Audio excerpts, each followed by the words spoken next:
Ya, kalau untuk mereset beberapa mobil ada yang bisa dilakukan sendiri dengan mudah. Kan tahu-tahu cek engine-nya nyala.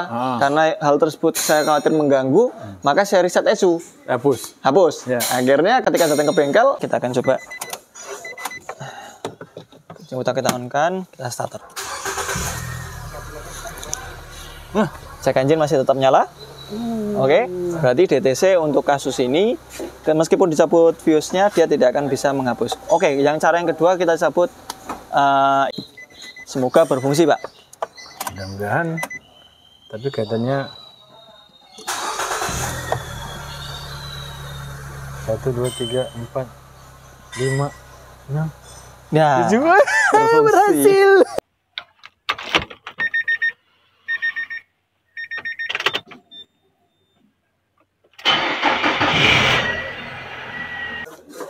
Assalamualaikum Mas Hardi. Waalaikumsalam warahmatullahi wabarakatuh, Pak Taufik dan juga Sobat Apedia. Gimana kabarnya, Pak? Alhamdulillah Mas Hardi.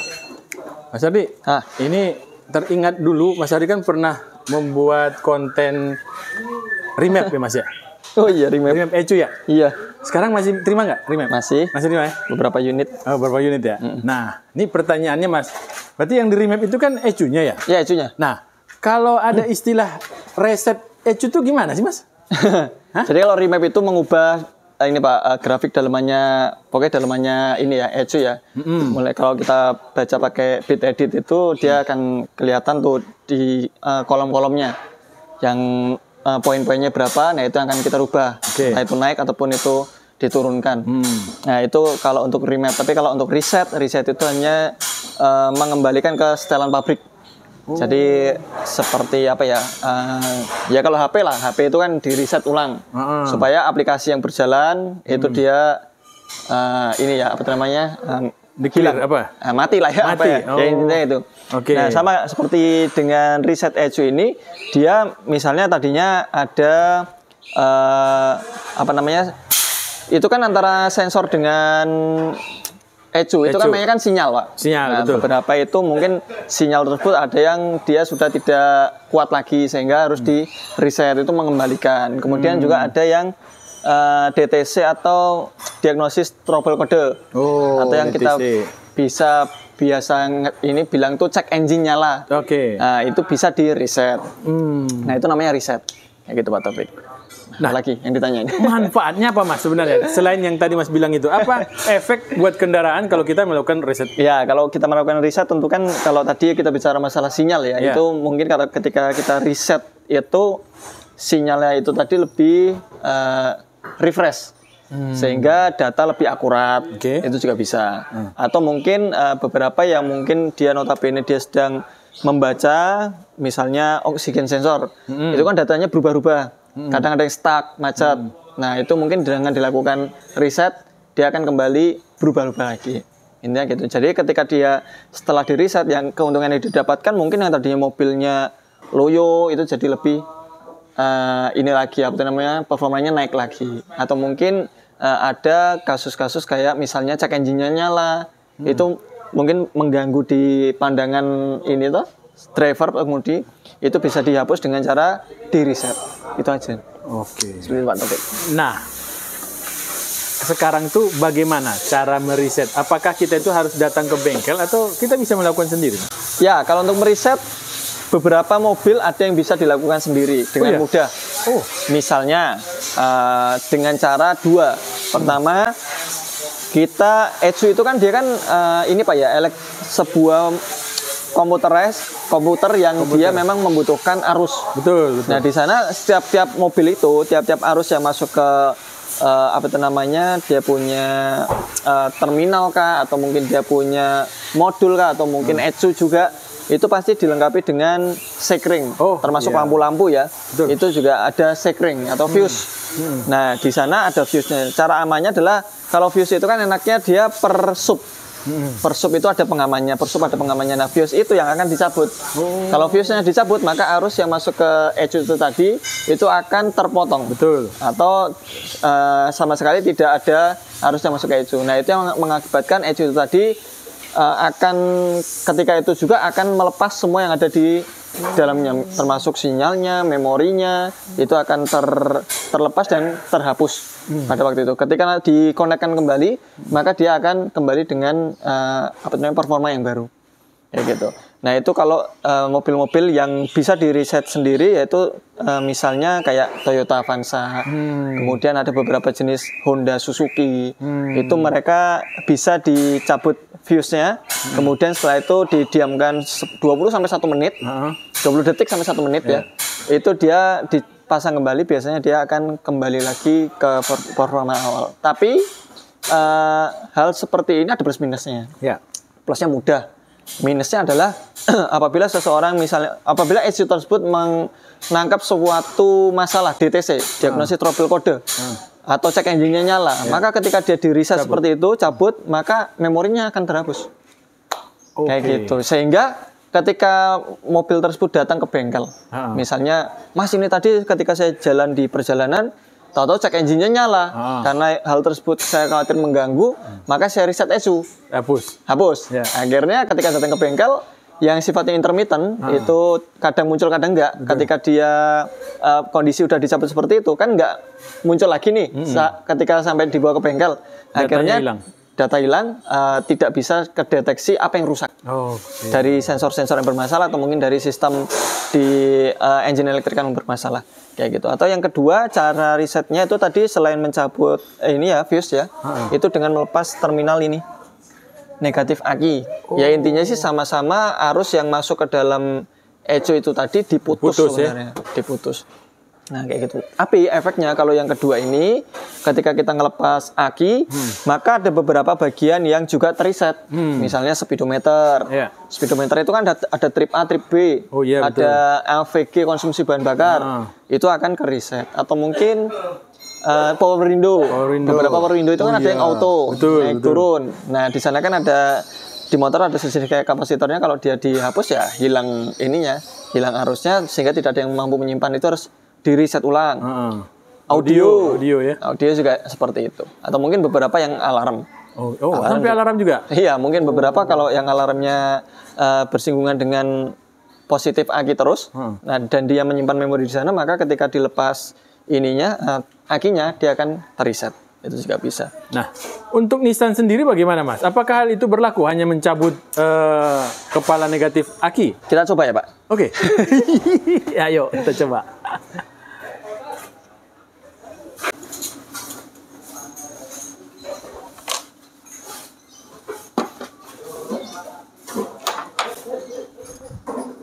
Oke, Pak Topik. Jadi gini, loh.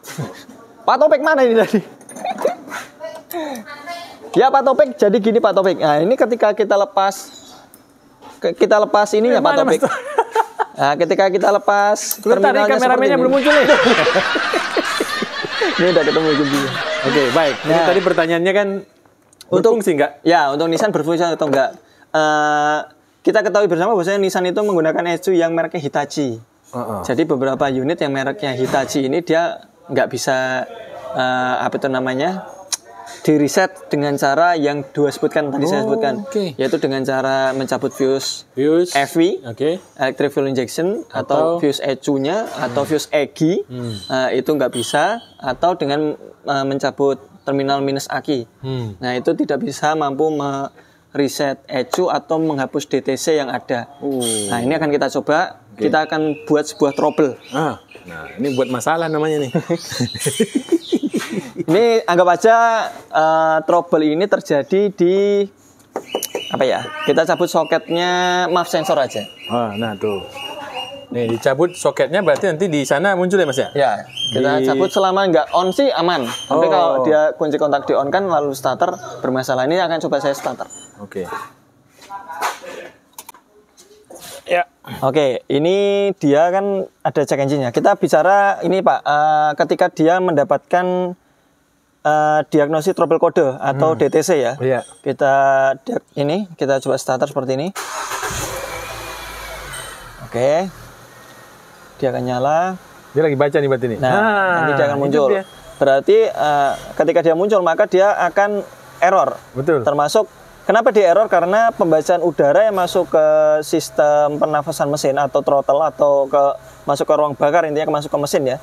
Itu dia menjadi error. Karena apa? Karena antara sensor dengan kabel itu dia disconnect atau bad connect atau mungkin lepas. Sehingga ECU bertanya-tanya nih, ada apa nih kok nggak ada laporan, sehingga dia untuk penyemprotan bahan bakarnya sampai dengan pembacaan oksigennya pun juga menjadi ngacau. Kita akan matikan. Nah, kita matikan. Oke, kita dengan menggunakan 2 cara tadi. Bisa nggak? Cara pertama adalah mencabut fuse EGI, ya, atau fuse injeksi. Beda mobil, beda lokasi fuse. Jadi kalau Avanza mungkin dekat dengan lampu depan kanan. Kalau yang Grand Livina ada di sini, Pak. Oh, malah di sana ya. Nah, ini ada engine control ya. 10 ampere. Kalau si apa itu namanya? Kalau si Avanza mungkin 15 ampere setahu saya. Ini coba kita cabut engine control. Paling ujung. Nah, sih kawan-kawan. Nah, itu loh engine control ya. Ini 10 ampere ini. Jadi teman-teman kalau ketika membuka fuse box, maka terlihat di sini ada petanya biasanya. Nah, teman-teman bisa mencabut di sini. Oke, ini akan kita cabut. Pasang lagi, Mas? Hah? Belum dipasang. Nah, coba ini kita starter, bisa nggak ya? Kalau engine kontrolnya dicabut ya. Nah, ini nggak bisa starter, Pak. Oh, nggak bisa starter. Ini nih. Oh, malah nggak bisa kebuka ya? Iya. Karena engine kontrolnya dicabut. Kita lepas dan di sini dipasang lagi itu ya. Ya, ini pasang sampai klik, Pak. Oh, mantap. Mantap. Nah, kita lihat hasilnya.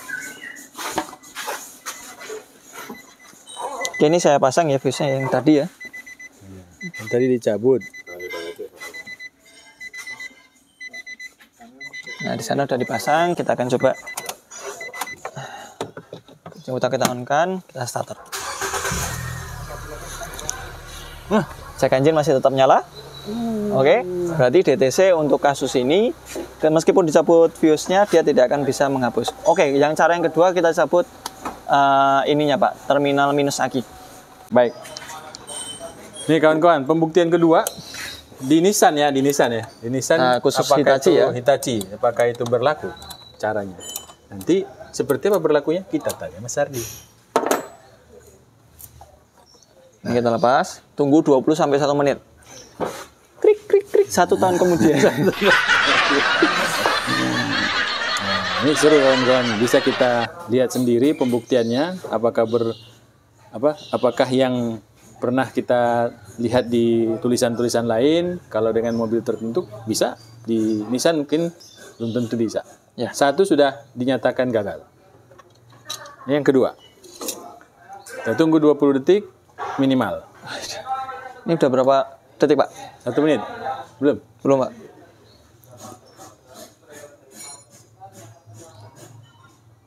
Ada? Ini mie-nya udah matang, Pak.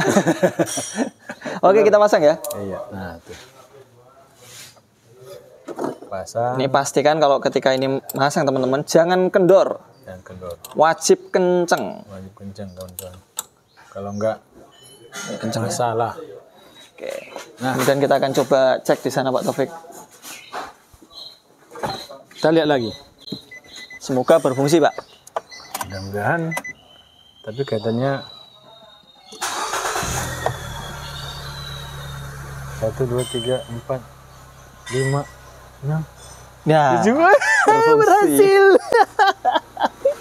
Oh, kawan-kawan, ini baru kali ini dilakukan tes seperti ini, makanya Mas Ardi juga bilang semoga berhasil. Dan ternyata dia nggak berbet lagi, Mas ya? Nggak. Oh, tadi karena dilepas ya? Karena dilepas. Oh. Oke, ini akan kita coba kalau misalnya kita DTC manual, Pak. Kita DTC cek manual. apakah masih masih ada ini nggak ya? Sisa di situ ada ya? sisa nggak? Kita akan coba cek dengan scanner aja, Pak. Oke, baik. Benar kawan-kawan. Kenapa butuh seperti itu? Kadang hilang di ini, Mas ya. Di cek engine-nya hilang ya. Cek engine-nya hilang, tetapi pas kita scan itu masih muncul. Nah, ini pembuktiannya. Oke, dari cara mencabut aki tadi ternyata dia bisa menyelesaikan check engine yang muncul untuk kasus yang ini. Setelah itu Mas Ardi akan coba memastikan dari dalam ECU itu sendiri. Kita scan, mudah-mudahan bersih. Kalau bersih berarti cara ini berhasil. Ilmu baru kawan-kawan, silahkan jangan di skip videonya. Tonton sampai selesai biar tahu seperti apa kelanjutan video kita ini. Ini Mas Ardi coba melakukan mendeteksi menggunakan scanner.